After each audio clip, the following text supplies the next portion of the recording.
অভূতপূর্ব সাড়া পাচ্ছি জনসাধারণের মধ্য থেকে। আমরা এই যে কয়দিন গণসংযোগ করেছি, আমরা যেখানেই যাচ্ছি পুরান ঢাকার জনগণ স্বতঃস্ফূর্তভাবে ওনারা নেমে এসেছেন এবং আমাদের এই প্রচার কার্যক্রমে ওনারা নিজেরা অংশগ্রহণ করছেন এবং তারা বলছেন যে দীর্ঘদিন যাবৎ তারা ভোট দিতে পারেন না এবং একটা বড় সংখ্যক নতুন ভোটাররা যুক্ত হয়েছেন এবং আমাদের এখানে প্রায় 52% নারী ভোটাররা রয়েছেন। ওনারা বলছেন যে ওনারা আমাকে ভোট দিবেন, ধানের শীষে ভোট দিয়ে এই আসনটি জয়যুক্ত করবেন এবং ওনারা ওনাদের সমস্যাগুলো তুলে ধরছেন এবং আমাদের কাছ থেকে প্রতিশ্রুতি চাচ্ছেন আমরা যাতে এই সমস্যাগুলোর সমাধান করি। তার মধ্যে বর্তমানে গ্যাসের সংকটটি 1 নম্বরে রয়েছে। সব জায়গায় আমরা যেখানে যাচ্ছি এই বিষয়ে আমরা কমপ্লেন পাচ্ছি।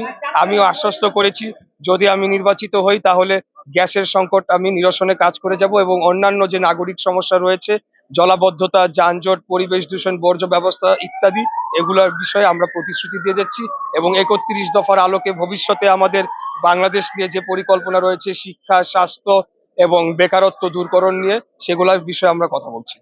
অসংখ্য ধন্যবাদ। আমরা শুনছিলাম